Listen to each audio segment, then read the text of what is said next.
Hey, everybody. We're all here today. And surprise, surprise, Rogers went down in Canada. So as a result, I get to do the introduction with, and Sean Benson is not going to. And today we have Grandmaster Keith Hafner on the call. We're really excited. It's been hard to lock him down because he's a really busy guy. And today what we're going to be talking about is the balance between business and martial arts, or martial arts and business, however you want to put it. And how do you have successful martial arts, and how do you have a successful business and keep that balance? I'm going to do some quick introductions, and then I'm going to pass it over to Sean Benson. And since Sean's not doing the introductions, I get to introduce him today as well. So going around the horn, we have Sean Benson, longtime martial arts student in Legacy Shorin-ryu Karate Jitsu, a student of mine for a long time, started with Sensei Legacy, still is a student of Sensei Legacy's. He's a 5th degree black belt, and he has a Renshi certificate teaching title in our association. He runs a great club in Toronto with many good students. Sensei Nicholas Suino, who is my Iaido teacher, and Sensei Legacy's the Iaido teacher, and actually Sean Benson's the Iaido teacher. We'll just say he's the Iaido teacher of all of Legacy Shorin-ryu. And not just Iaido, I do great and terrible things with Sensei Suino. So, and you can let that percolate and try and figure out what the great things and the terrible things are. But he's an eighth Dan in Iaido, 6th Dan in Judo, really like working super hard at his karate with Nobetsu Sensei, doing really good in that area. I'm super proud of him. I'm super proud he's my teacher. And I have Hanshi Legacy, who's like my dad on the call. Like when I say like my dad died a long time ago, and Sensei Legacy filled that role very perfectly. 10th degree black belt in Shorin-ryu Karate, Shodan in Iaido under Sensei Suino, and also a 10th Dan in Matsumura Hakutsuru, and he was awarded those ranks by his teacher, Anthony Sandoval. And I'm going to quickly introduce you, Grandmaster Hafner. You started Taekwondo in 1973. In 1979, you bought the dojo that you started in as a student from your teacher, which is kind of incredible. And I always like to acknowledge Grandmaster Hafner education. He got in college, he got an English major in English literature, and that'll resonate with Sean Benson because his dad is a professor at the University of Guelph in English. So Sean, take it away. Thanks so much, Sensei. I'm really excited to discuss this topic. And you mentioned that I have the club in Toronto, and it's something that we're working on growing. So I want to come out the gate, Grandmaster, with, I think, a question that is going to resonate with a lot of people is, does it cost the integrity of a martial artist's martial arts to focus and build a branded and excellent business? You know, there's certainly that voice in our community that feels that schools that are successful commercially have done so by forsaking the true values of the martial arts. And, you know, a lot of people that I respect feel that way about it. I have a different view. You know, one thing I came to, I come from a real traditional background. And, you know, especially going back like to the early 1970s here in Michigan, the Taekwondo community was mostly Korean. My teacher was the outlier because he was a fiery, redheaded American. And, but it was a very traditional Korean influenced climate. And it was as though everything were in service to the martial art. And one big change, one big shift that occurred in my life was to start to think more about the student than about the art. And so I think kind of that old mentality was that we can't do anything to affect the pristineness, the sanctity of the art, even if it means putting the student in second place. And so I started to, without trying to compromise or lose the true essence of the martial arts, to really see my martial art curriculum as being there in the service of the student, rather than trying to get the students to somehow aspire to this lofty curriculum kind of standard. And my thought and my hope was that ultimately this would produce good performing students, and more than just a few. And I think in the beginning, it did not do that very well, but as it unfolded over the years, I think it was proven. And you know, the thing is kind of the old model. When I joined, I think what you had was kind of a system of exclusion, that, you know, these students came into the schools and they made it really hard, kind of with the unstated goal that you would get people to quit, so that only the real motivated, the real hardheads, the real tough guys would stay, and that you would then have this nucleus of these super committed students. And nothing wrong with that, you know, if that's your vision. But I always kind of felt for the average student and the small guy and the person who really needed the benefits of what we do. And I came to see that we have a lot to offer that really goes beyond what the hardheads could do. And it requires a different approach, but that there is really something there for everybody. And that, you know, I wanted to teach in such a way that everybody could benefit, not just the tough dogs. Thanks for that, Grandmaster. And I really do want to go around the horn on this. I think it's an important one. And I'll start with you, Sensei Suino, because I really see you connecting and nodding along with a lot of these ideas. And then we'll go to you next, Hanshi. Well, just one thought on this. We now at JMAC are blessed with one of the largest judo programs in the Midwest. We didn't get there by being exclusionary, right? You know, the breakthroughs were we got a little bit easier at first. We taught people what to do first before we started piling the expectations on them. We got friendlier and more welcoming to women. We expanded the age range that we welcomed.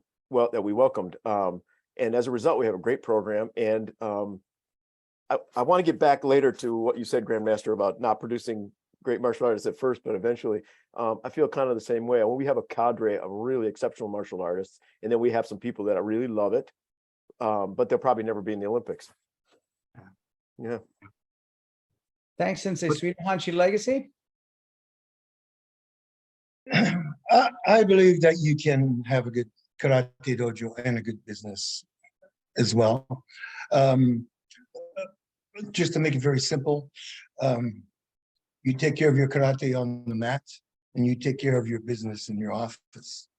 Even though the results from what comes up on the mat may bring some persons in, you know, a good reputation for having good students of that. I think it can be done.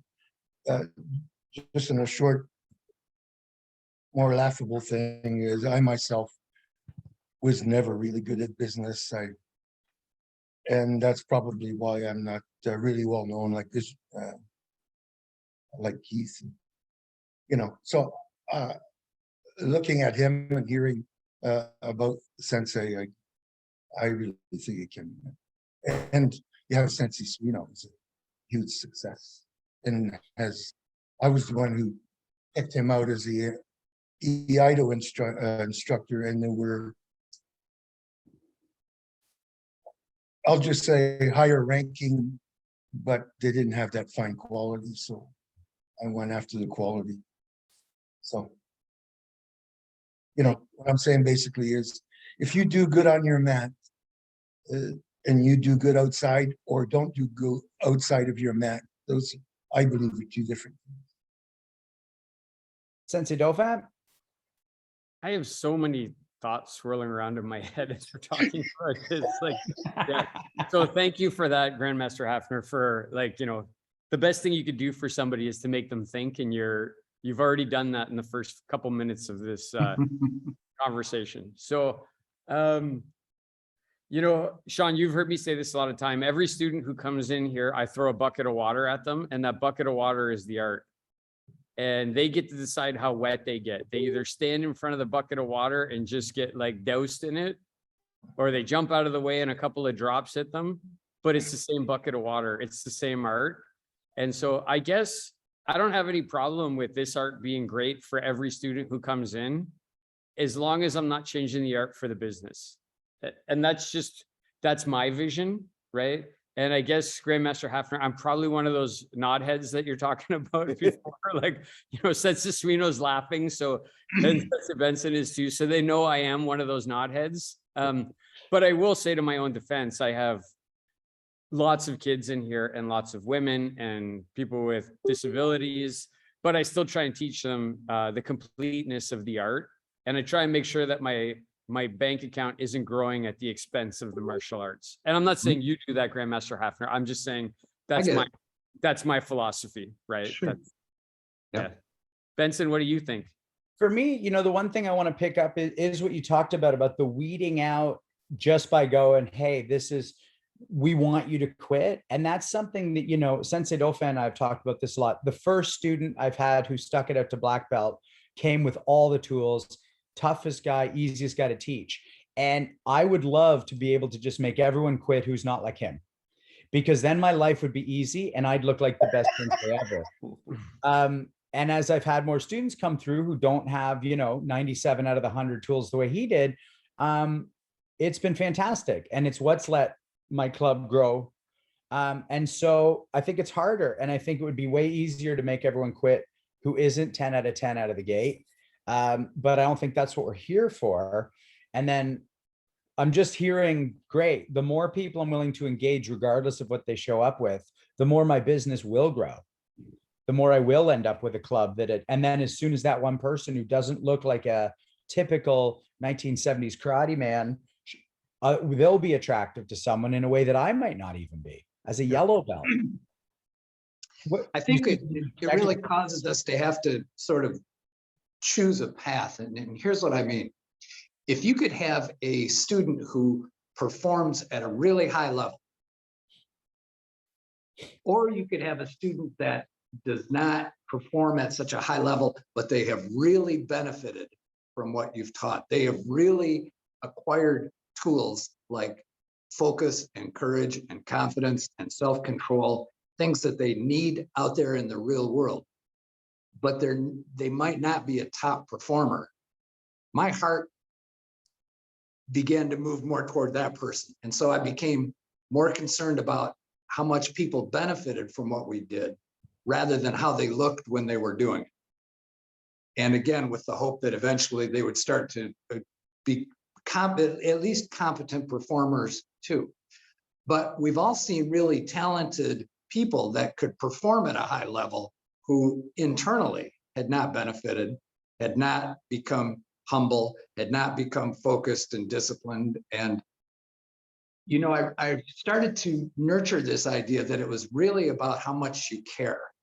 And so that has been my weapon toward our community, is just to try to care for them as much as I could, and to recognize that I have tools that people in our town need, and to be aware that there's a lot of pain out there.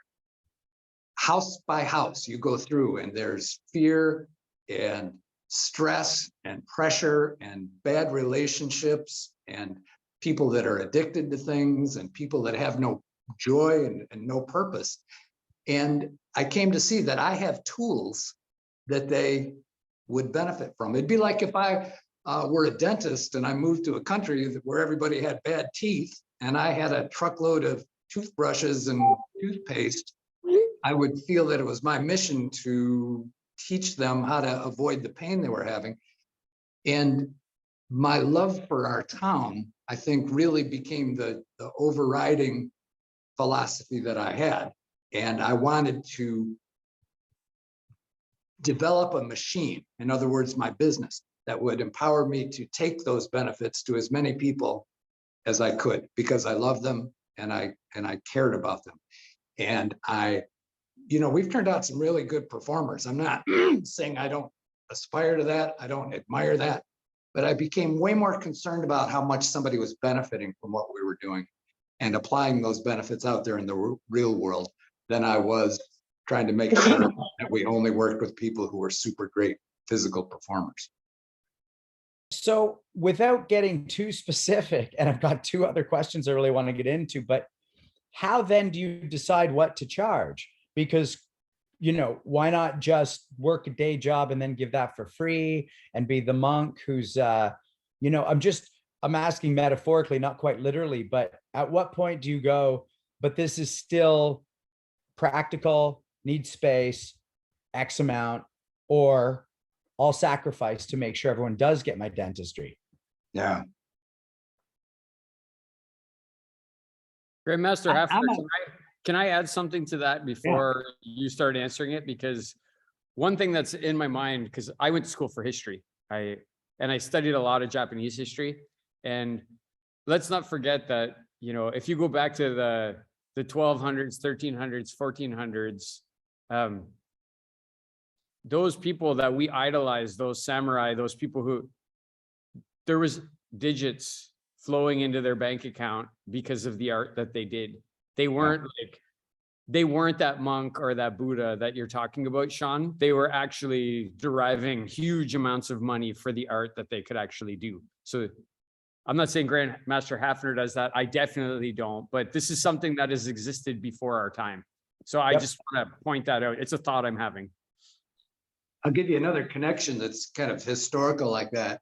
In the martial arts in the United States right now are mostly in their beginning were developed by people that had been in Asia in the 50s and the early 60s, most of whom were military men. And they liked military stuff. And they came back and taught in a military way. And that was what I came up in all the way, as even like a second and third degree black belt. That was what we did, that militaristic kind of thing. But after a while, I began to see that maybe that wasn't taking us where we wanted to go. And then I figured out, which I should have figured out earlier, that the martial arts weren't connected to the military in the beginning. They were passed down from father to son. And they were for military purposes, but they were handed down from father to son. And that climate of teaching students in the same way that you would teach your sons and daughters, to me, that really set the tone for what I wanted to do. I didn't need to teach like a drill sergeant. I needed to teach like a firm but loving parent. I love that Hanshi legacy. What do you think about that? The military idea. I know you brought your own flavor to it from the life you led prior to martial arts, and also, you've literally raised kids in the club. So how do you think about those different teaching styles? Well, personally, the military is good because it's the same as the rankings in martial arts, because the military, it forms order. It creates an order in the building in that. And what I wanted to just add on about before, about having students that are, and I agree with you on this, that are getting great benefits, they're getting confidence, self-defense, blah, blah, blah, blah, blah, blah, blah. But say you have 100 students and they're all like that. Where does the martial arts go from there? Just having average people training, then the art starts taking a dive.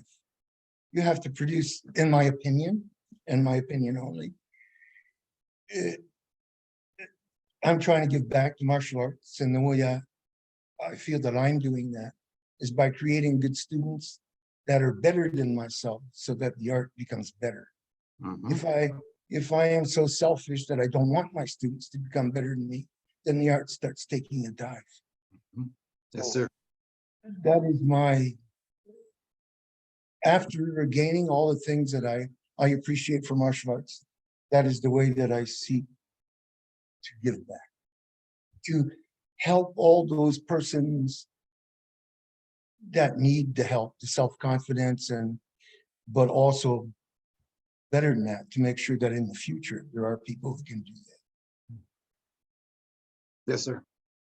Well, that kind of leads into the question I wanted to ask Grandmaster Hafner earlier. You said that in the beginning, I don't want to mischaracterize this, but it sounded to me like you said the process of figuring out how to make great martial artists didn't happen right away, that it took you some time to get better at that. Can you talk a little bit about that process and what you meant by that idea? Well, when I bought my school, I was only 22 years old, and I had just gotten my second degree black belt. And back then there was just not like a lot of help or a lot of resources or a lot of opportunities for figuring out how to improve.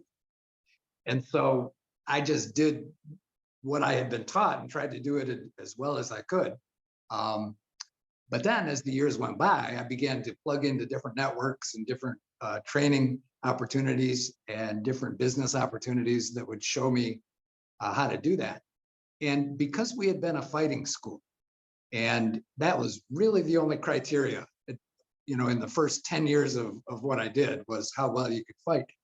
When I began to evolve my ideas, it took me a long time to be able to materialize those, because nobody that was associated with me felt the same way or saw it in the same way. And so it was like I had 3 full-time schools by the time I was 24 or 25. And so I had kind of like this big ship going in one direction. And I suddenly said, okay, I'm going to go over here, but nobody was with me. And I pretty much lost everybody and had to start over, kind of in the middle 80s, like that. And it took a while to build a team of people that saw it the same way that I did. Good So- for you for doing that, Sensei Hafner. Good for you. Yeah. It's amazing. Yeah. Yeah. And actually, sorry, Sensei Suna, do you It have a was follow-up? the Or Hanshi? martial arts. I'm sorry, Sean. I was just gonna put in there, it was the martial arts seeking you out, sir. Can you elaborate on that, Hanchi? What do you mean by that? Well, what I mean by that is, it's a calling. It's a calling, I often say guys who want to be martial artists, who do it for all the wrong reasons, will be chewed up and spit back out into the street by martial arts. And they'll be worse off for it, because not only had they failed before, but they also failed at trying to make themselves better. So I like that. what I'm saying is that most of us, if we even think back about how we started, it was either by accident or somebody throwing us in there. And then it was martial arts calling you. That's what I believe. When you I run agree into with you. somebody. Yep. When you run into somebody like you. So the one place I wanted to go with that, because a lot of us on the call, we've got the schools, they're up and running, but a lot of people watching this are going to be thinking about opening a club, or going to be thinking about, and they're going to see the obstacles. And so here you are, 22 years old, you've been doing martial arts for 6 years. What was that like for you? And what advice would you give to a young martial artist who maybe sees an opportunity, and where should they seize the opportunity, and where should they be maybe a little more prudent? And that's a big jump. Yeah. If you take everything we do, you can kind of divide all of us into 2 categories. There are a whole lot of people. In fact, the majority of people that teach the martial arts do it part-time. They work a job, they teach at the YMCA, they have maybe their own facility, but the martial arts is kind of their side gig. It's their passion, their love, their avocation. There's a much smaller group of people that make their living through their martial arts schools. And I think with that first group that teaches more on a part-time basis, I think because you don't have the commercial demands that you can do all kinds of things, you can really put whatever values you have into it. If you want a small group, you can have a small group. If you want to be a hard fighting group, you can be a hard fighting group. If you want to go to tournaments, you could, whatever you want to do, I think you can do. It's a much smaller group that says, I'm going to try to build a business around this and make a living for myself and my family. And I think their concerns are largely different and oftentimes kind of unrecognized by the martial art community as a whole. And so then what would those concerns be for someone who's 22 thinking of buying their first dojo, or renting the space and giving up their day job? Yeah. Because I was a hippie kid, I had like no business background other than I was good at talking with people and I could sell. And so I could register people for karate really effectively. And so I think, when in 1976, 1977, the martial arts were not recognized as a viable business. Even when there were full-time schools, the martial art business had not been developed. In the 1970s, if you wanted to open a restaurant, all kinds of people knew how to open restaurants. They've been around for, centuries. If you wanted to open a jewelry store, you could look at people that had jewelry stores and figure out how to do it. But in the beginning, because the martial arts were in this nascent phase, there were no models. And so everybody's kind of figuring it out as they go. But now I think you can come into the martial arts with the expectation that if you pursue that, there are proven business systems, and that conventional business things like dealing with landlords and building a staff and understanding marketing, all the things that apply to jewelry stores and restaurants and other kinds of businesses, that you can learn those things and apply them in what we do. And if you do them well, you will have good results. But that they didn't exist in the 1970s. Everybody was just winging it. And then I found a mentor, this man named Mr. Nick Kokinas, who started a company along with June Rhee called Educational Funding Company. And he became my mentor back in the early 1980s. And he built a team of 7 guys, and we sat at his feet for 35 years and allowed him to teach us not just the martial art business, but business in general. And he really, along with his efforts with June Rhee, kind of established solid business practices for martial arts schools that had never been done before. Love that. I mean, we're all in lineages as martial artists, but for anybody who's newer at this or maybe watching this not as a martial artist, I think mentorship is becoming a lost art, where you can get everything on YouTube, you can get everything online, so you don't have to go down the road to the dude who might be idiosyncratic but has deep knowledge, and have a mentor and learn and grow that way. Yep. Yes, sir.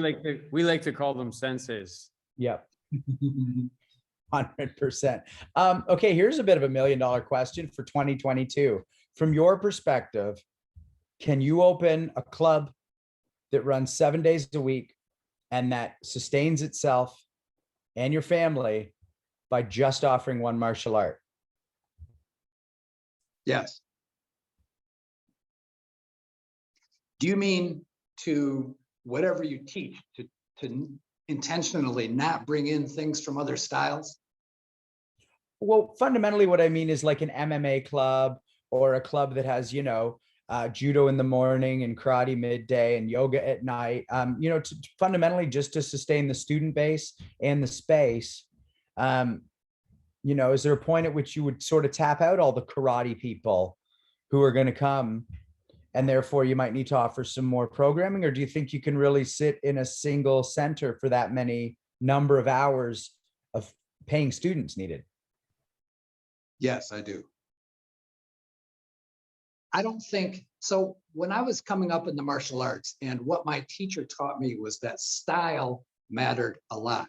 And I remember from the 1970s, these very volatile discussions among the masters at the time about which style was better. And there's an old story about my teacher, Master Sel, and in Taekwondo, we have the kwans, the Chungdo Kwan, the Mudo Kwan, the Jidu Kwan. And so in the 1970s, all kinds of Korean men moved to Michigan. And this was a giant Taekwondo area back then. And they would all get together, and with the purpose of sort of furthering the martial arts. But what they really wanted to do was to argue over which style was better.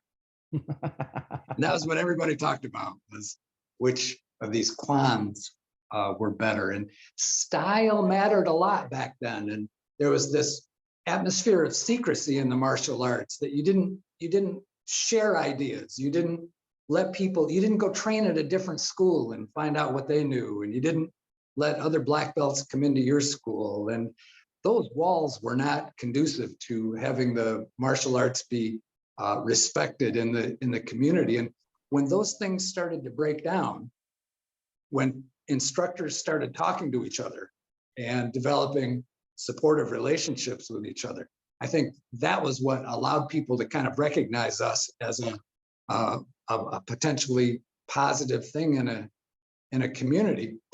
And so I went from thinking that style mattered a lot to thinking that style doesn't matter much at all. And I mean it in this way. right now we've got a class full of people out there and we're teaching the way that Keith Hafner's karate teaches. But if all of a sudden we were doing Shorin-ryu or doing judo or doing wushu kung fu, it wouldn't matter to my students at all because they're only concerned with how much we care about them, how qualified our teachers are. And I don't think to them style matters much at all. And so to me, that's not the essence of what we do, because if we teach courage and focus and confidence, and we try to empower people with these tools, it doesn't matter too much which system we would use to affect that. That's kind of sacrilegious, I think, to, like, my teacher would kind of bristle, and he's passed away, but he would kind of bristle at that. And he'd say, no, Taekwondo, Taekwondo Chungdo Kwan. And I get that, you know, and that was kind of the zeitgeist at that time. But I think when you're focused on the student and on what he's going to extract from this experience, it doesn't matter whether you do one style or whether you bring in several styles, as long as you can competently teach those styles.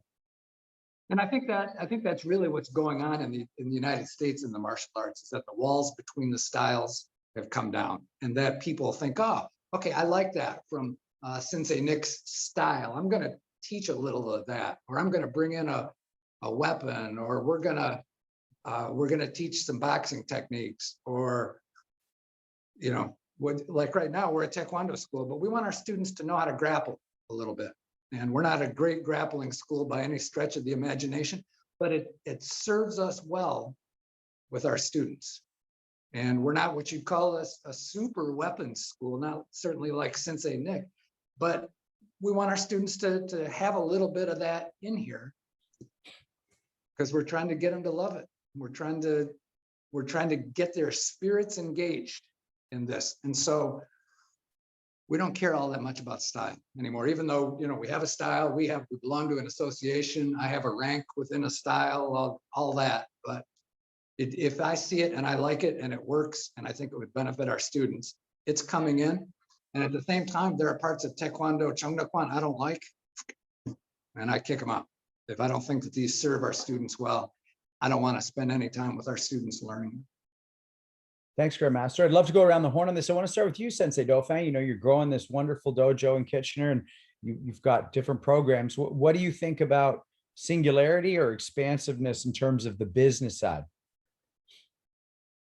I can't separate the business side from the art. Like, so I'm somewhere in the gray area of what Grandmaster Hafner talked about. I have a day job, but I also run a business that's never been in the red since I opened it here. It's been closed tooth and nail sometimes, but it never has. I don't think I've sacrificed the art, but it really resonates with me what Sensei Hafner's saying about it's different. I've talked to you about it, Sean. It's different when you got to do the marketing. It's my neck in the noose, right? Whereas when you run something recreationally or part-time, even if you're super serious about it, somebody else is doing the marketing, somebody else is paying the property taxes, somebody else is doing all of those things, right? But I think with all due respect, Grandmaster Hafner, you know, we can have divergent ideas. Sure. I don't agree. The art is very important to me. My lineage is very important to me, and I want it to be very important to my students. I still want to, I love them. I care about them like and some of them will only take some benefits that you've described, and they'll be better citizens in my community. But my hope is that a few of them will love the art and the lineage enough to carry it on when I die one day. And that's really serious to me. That's a very important goal for me personally. And so then to answer your question specifically, Sean, it's not what I've chosen. It's kind of what Sensei Legacy's chosen for right now, is we choose arts that build on each other.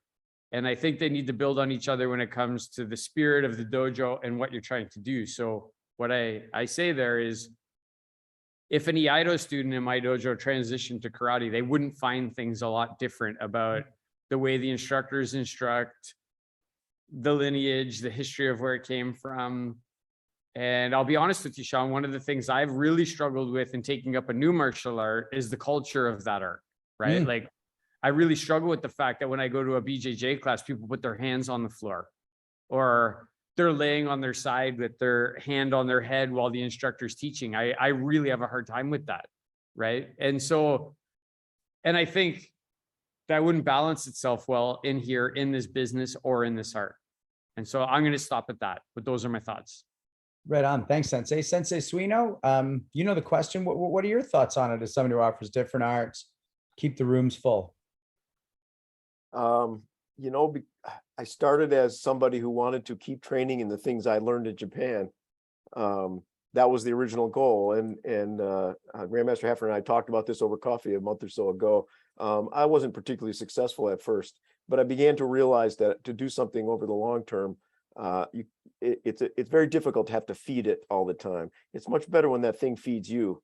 So I learned business secondarily, but I'm unwilling to give up all the different martial arts I teach. And yet I have many friends who run dojos with one martial art, including some of the folks on this call. Some of you guys have met my friend Sam Larioza from Fowlerville, Michigan. He has a 300 student dojo and he teaches kind of a modern take on Goju-Ryu karate, and that's it, right? But he does very, very well. And that's because his business systems are good. But most importantly of all, his students know he loves them, right? So there's a lot of deep truth going on around here, around the table today.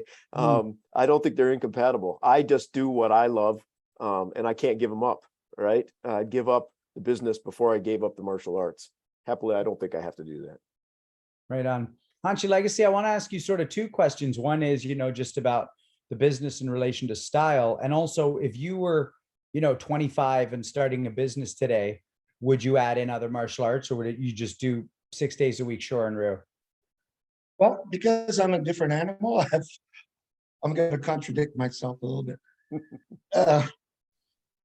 Modern day, if you're running a business and you join in modern day today, you have to compete with people who do that. It's that simple. But if I start back in my time, how many of us went into martial arts with the idea of buying a martial arts dojo? Right. We went in there with the idea of we're going to better ourselves. We want to be better martial artists. And as you start getting better, you start loving the style and you want to give back. Or it's going to spit you back out on the sidewalk. You're never going to learn those things that you need to learn. That's why before 30 years, you're a quitter. Because martial arts is not going to give you, I'll use loosely the term, their secrets, if you don't earn it. So personally, for myself, I reserve the style. I have what I call character identity. People know me as a Shorin guy. Superfoot Wallace as a Shorin guy. So you sort of can understand where they come from. If all the martial arts are mixed up, how are you going to understand one from the other?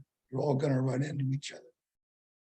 And the final thing I want to say on that, they're just ideas, right, sir? So when you join martial arts, or when you go to your dojo, get into your uniform and walk out there on your big dojo floor and look down at your feet. Everything you'll ever learn the rest of your life in martial arts will be only what's under your feet. And your dojo floor will represent all martial arts. Why waste your time on everything else? Why not try to make something good? Just like Elvis tried to do the movies. He was very good at movies, right? But he was a great singer. So that's what I'm trying to say. You have to wrap yourself up into something, in my opinion, to be something. Yes, sir. I love that. I don't have a ton to add as I am someone teaching at a gym right now and it's working out very well. But right now for me, it's just doing what you said, Hanshi, creating the best karate program. And literally while I'm teaching, there's a Muay Thai program next door doing their classes. And we got nothing but respect and love for each other, but they're not doing what I'm doing. So I better make sure mine's the best. If I want to attract people, it's like, they'll be like, oh, is this like Muay Thai? I'm like, it's not Muay Thai. No, it's better. Yeah, that's right. It has everything Muay Thai has and more. But that's the thing, is that without me being that, I'll be none. Yes, Hanshi? I just want to add that I'm not saying that I'm right in that. I'm just saying that that's how I see it. And I did at the very beginning say that I might have a different outlook if I was 22 and started today because of what's going on. Things are changing. Yes, sir. I'm not.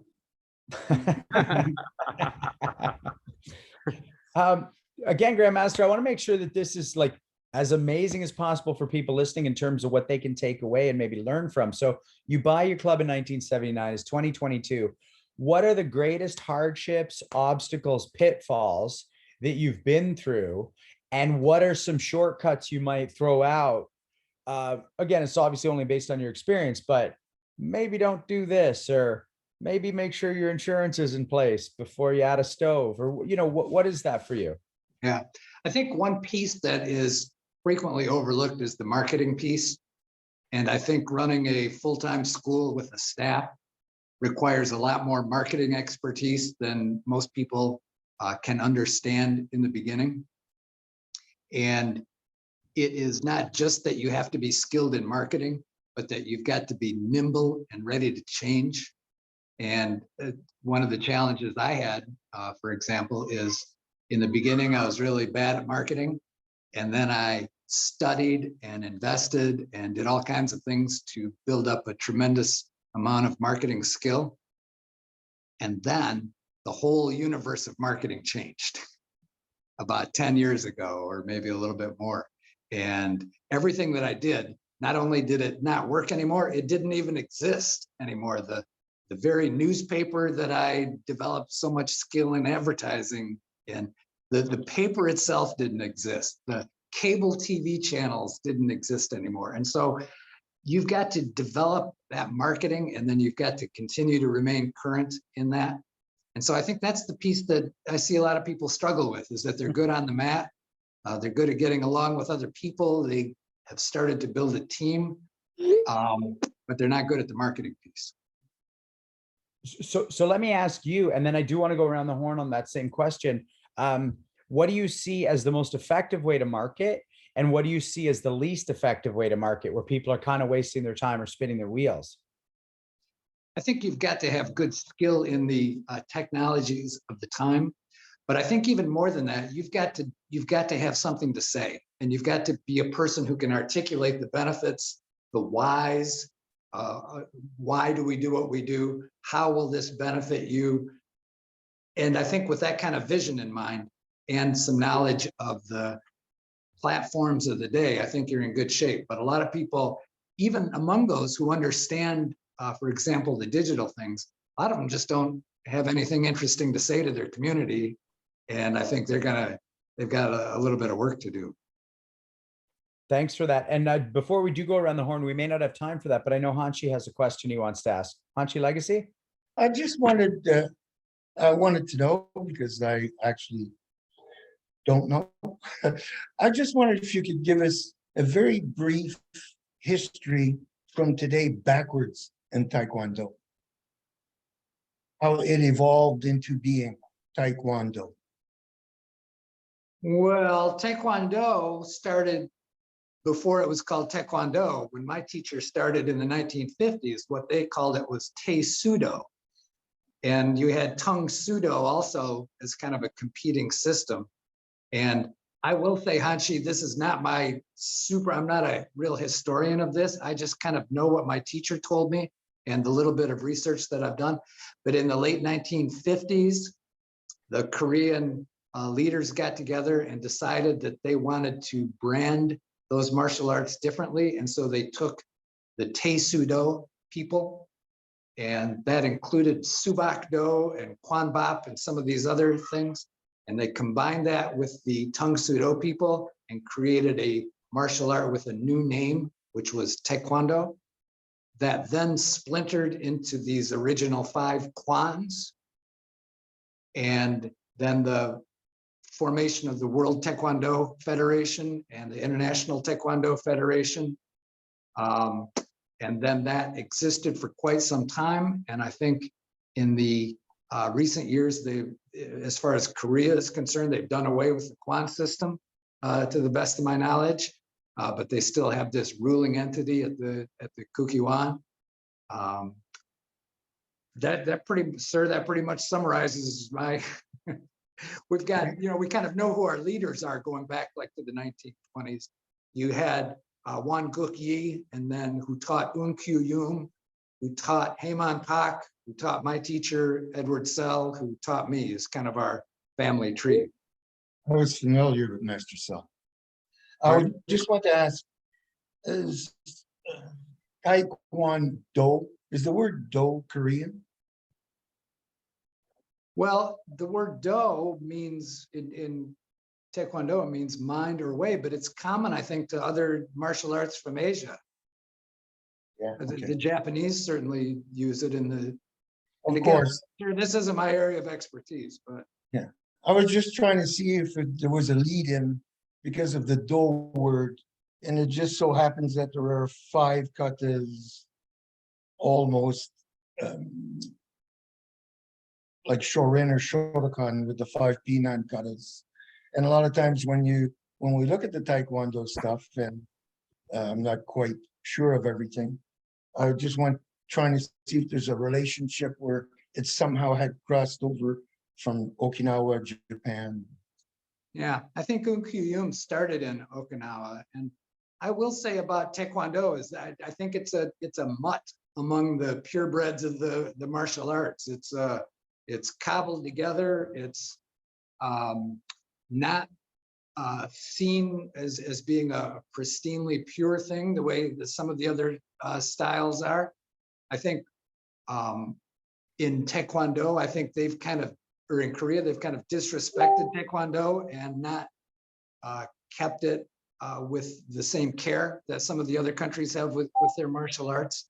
Most people say that Taekwondo in the United States is better than the Taekwondo in Korea, but I'm not sure you would say that about Wushu Kung Fu. I'm not sure that you would say that it's better here than it is in China or some of the other martial arts. And so I kind of see us as being sort of the poor country cousins of the loftier martial arts. Thanks. Thank you. Yeah. So let's actually go back to the marketing question, and let's just go a bit around the horn. The things you found most and least effective as someone running a dojo, Sensei Dauphin. I think the website for me today is the most effective tool, and word of mouth. So one, old school, right? You get people to help you. I mean, for driving new members to come in, I think it's the website and word of mouth. Those are the 2 things. Also being active in your community. I think, doing demos and talking to people, being well known and established. And then I think as far as getting the message out about things that you're doing and having something to say, I think you need to use those other platforms like Facebook, Instagram, Twitter. Like those aren't the ones that are necessarily going to drive new students in, but you got a seminar going on, you got something awesome happening. Those things are going to help at least. And I'm not a marketing expert, since Suino have much better things to say about it. Thanks, Sensei Suino. You got much better things to say. Man, I started Michigan SEO Group because I wanted to market JMac, right? I mean, that was the whole, I learned it in that realm. I ran a dojo in the old days in Lansing when we used to have to put flyers on billboards and campuses and coffee shops. And I've run a dojo now with digital marketing, and it's night and day. JMac's 10 times bigger than the club in Lansing. So for me, the way you market a school is you get the message out there. You get an authentic message out consistently over the long term, pay attention to the results, adjust course accordingly, rock and roll. Thanks, Sensei. Okay. Hachi Legacy, most effective and least effective things you found over the years. Well, all I'm gonna say is if you don't advertise and if you don't get out into the public, is you're gonna die. I've always, unfortunately, was never a businessman, never. And now it's gonna be for Randy and Nick, Sensei Nick. My schools will probably be in trouble, but it's necessary, absolutely, yeah. And how you do it, I'm not really familiar with. Thanks, Hanchi. I mean, Oh. again, having a gym club, I've got posters up around the gym. I post online stuff. Then people go, "Oh, you do martial arts?" and they ask questions. I actually am very much about cold calling. I'll just see someone like, y'all know my student Chelsea. She was doing bow staff as a stunt thing 8 months ago or 10 months ago in a video. And I was like, "Oh, you should consider trying martial arts with me." I find actually reaching out to people and going, "I do this. I don't know if you knew it. You should try it with me." It's actually gotten me a few students, but as I continue to grow, I'm definitely gonna have to go a little more online, a little more promo. We are almost out of time. Grandmaster Hafner, I'd like you to give you the last word to go out on and tell us what you'd like us to leave thinking about in terms of growing the best possible martial arts business we all can. Yeah, I think to have a goal that sort of transcends your school. In my mind, my goal is to transform our community. And so that tells me what to do with my school, because I see our town as a place that needs what we do. I want to build a machine, build a school that will empower me to do that. And so I don't want to get my message out there so I have a whole bunch of students. I want to have a whole bunch of students so I can get my message out there. I love that. And it shows in the community. You've done so much, man. Outstanding. Thank you so much for coming on and sharing your ideas with us. I hope we can do this again sometime. Much respect, guys. Thank you very much for having me on this. Thanks so much, Grandmaster Hafner. Thank you. Thanks so much. Thanks, Nice to everybody. meet you. Hanchi, thank you.